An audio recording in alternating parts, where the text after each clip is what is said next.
This is Sue Jackson of the Book by Book blog. I just started my YouTube channel, and this is my first Friday Reads video, so welcome.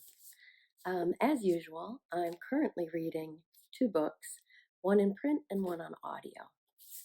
In print, I'm reading Honestly, Ben by Bill Konigsberg. I picked this out for Valentine's Day since it has a heart on the cover, and it is about love. And this is my first time reading anything by Konigsberg, who I know is a very popular author and has won some awards, and I'm finding out why. In this novel, Ben is a 17-year-old farm boy from New Hampshire who won a scholarship to a fancy boarding school in Massachusetts. So Ben loves the school, but he sometimes feels out of place there since most of the kids come from wealthy families. But he's happy there. He's an excellent student. He's on the baseball team. He enjoys participating in Model Congress, and things are going pretty well.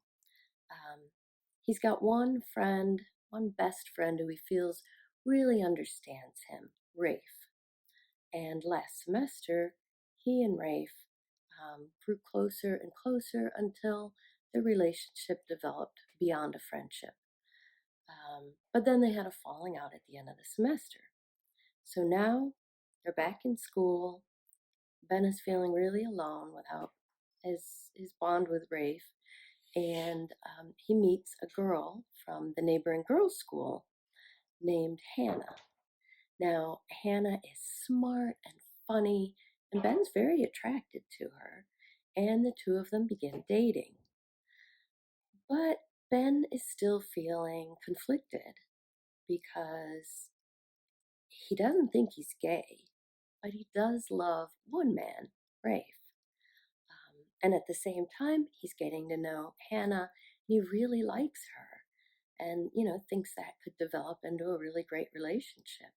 So the novel is about Ben's challenges and his struggles, both with love, but also with expectations, because Ben feels like he's being torn in a lot of different directions with expectations from a lot of different sources. So the novel delves into issues of sexual orientation, but also love and conflict and being true to yourself and figuring out who you are. So I'm really enjoying it, and I can see why he's such a popular author.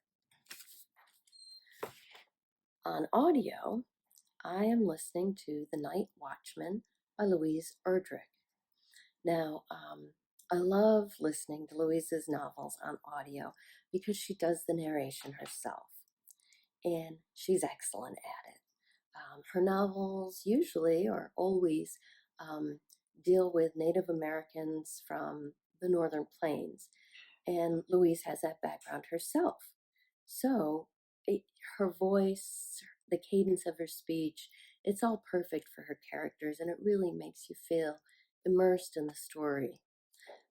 Now, this story in particular is centered around a historical event, a real life historical event, and the actions of her own grandfather in real life.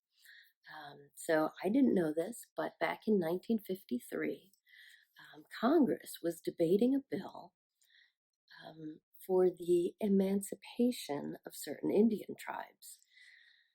And when Thomas, the character based on her grandfather, when he reads a copy of the bill, he realizes that what it really means is terminating Indian tribes and eliminating all federal aid to the tribes, to the Indian people as well.